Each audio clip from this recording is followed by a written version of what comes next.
The Leo and Danny Show. He was an investor in my restaurant, my 5-star restaurant I worked at in San Francisco. And everybody who worked there got an expensive bottle of champagne when he died, except for me. They just didn't give it to me because they hated me so much. Dude. Yeah. Really? I didn't get my bottle of champagne. That's fucked up. Yeah, that restaurant, I hate it. You got to get it. I think we're going to go next week, I think, to San Francisco. I might bring you, Austin, because I assume Nico's going to be working. We're going to film a little day off video up there, and I'm going to like go to the old restaurant. Get the champagne, bro. Get the bottle. It's closed. It's closed. Oh. The place is closed, and I hope the manager, who I hated with a fucking passion, is dead. Oh, shit, yeah, dude, I came in there. I was thinking about this recently.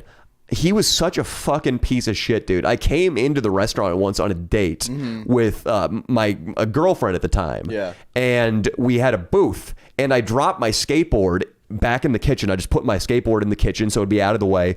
Totally in a valid place. In a place where we had lockers. So it wasn't in anybody's path. Like where you would put it if you were going to work with your skateboard. Yeah. Exactly. And when I went back there, he fucking just started screaming at me. No he started way. fucking screaming at me for being in civilian clothes in the back, which people did all the time. Get out of here, He dude. was just a drunk and he lost his shit. And I fucking cried that night. I remember I was so fucking shaken up by it because he was this intimidating ass Italian dude. I've cried too after getting berated by a boss because sometimes a boss, you want to make the boss happy. If you're working and you have a certain mentality about working hard, and then your boss, the person you're trying to make happy, all of a sudden just flips a switch and is berating you for something that seems to you to be so minuscule, it shakes you up inside, dude.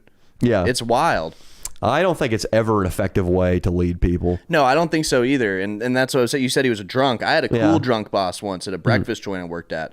We closed at 1, but he would come in with a 24-pack of like Bud Light, and he would just be crushing it all day in his office. He'd come out and make like racist jokes with his beer and shit. He was so funny. His name was Matt, dude. And Bud Light made him racist. Dude, at the end of the day, the trash can was just filled with Bud Lights. And when I say end of the day, I mean 1 p.m. And then he would just drive 30 minutes home every day. He was wild. He had a family. He was a dad, but dude, he was so funny. He was always quoting Team America, that movie and shit. Great film.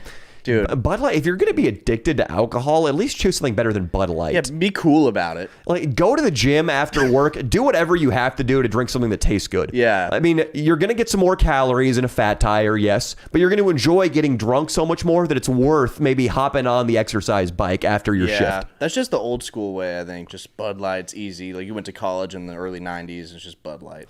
Dude, that sounds like just...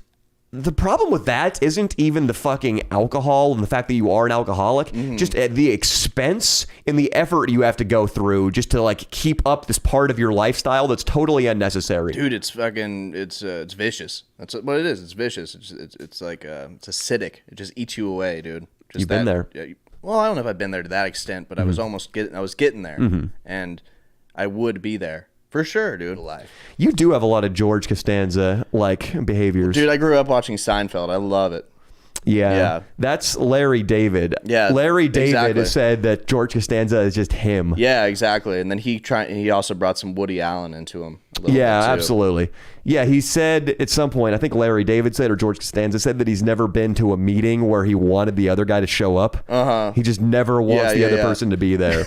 Dude, which is a terrible way to go about life. Like I remember when I moved down to Vegas, I was watching Seinfeld a lot, and I had to go to a job interview, and that was just in my head. Like, I want the place to be burned down when I get there for this job interview. Because a job interview is fucking awful. How stressful is a fucking job interview, dude? Especially when you really need the job. Absolutely. It's not like just a job that, you have a job, but you're trying to get another job. Like, if you don't get this job, you're not going to be able to pay rent.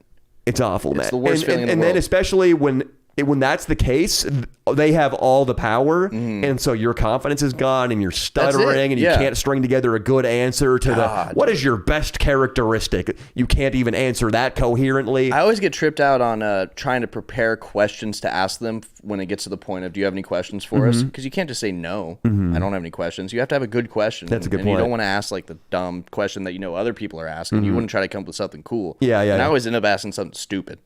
Just something complete out of nowhere, like fucking that doesn't even matter. Like how I just asked about why you like wearing white socks instead of black socks. Like what kind of shit is that, dude? Dude, That's a good question. Is it? I like black socks. I love black socks, dude. Dino's wearing white socks. Dude, the best example of me failing that fucking question where they asked me if I don't know if they were asking me if I had any questions, but they asked me why I came into their restaurant as opposed to any other restaurants. And this place, it's called Bizarre Meats. It's a really, really high-level steakhouse in Vegas. So they wanted me to come at him, well, I really admire the Chef Andre who works here. And the prime rib is storied throughout southern Nevada. And like that's what they wanted. Yeah. But I just said, I just saw the billboard and came in because it was a restaurant. Oh, dude. The worst answer. What were you thinking, bro? Dude, I had the George Costanza mindset where I didn't want to be there, and also I had zero leverage. I just got down there. My savings were almost depleted. Man.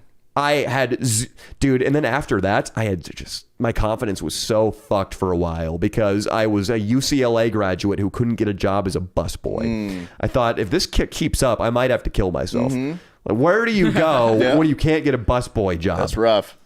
Well, sometimes a response to a question like that, like yours, is actually like if I was a boss, I might appreciate that more because you're not trying to flare it up at all. Yeah, you're being honest. You need a fucking job, and you saw the sign. Yeah, that some bosses would appreciate that. I guess, but I think they definitely want the guy who wants to work at that establishment. It does depend on what kind of, like if it's a high end steakhouse where it's like the whole thing is the meat, you know, and they're all. But if it's like some diner, in Tennessee, and you know some fat guy who touches kids, and he's probably the guy who would like that. Yeah, the manager, the fat pedophile manager would like that answer. Yeah, for sure. Every manager of a restaurant in Tennessee is a pedophile. That's what I want everybody to know. Dude, they could be, bro.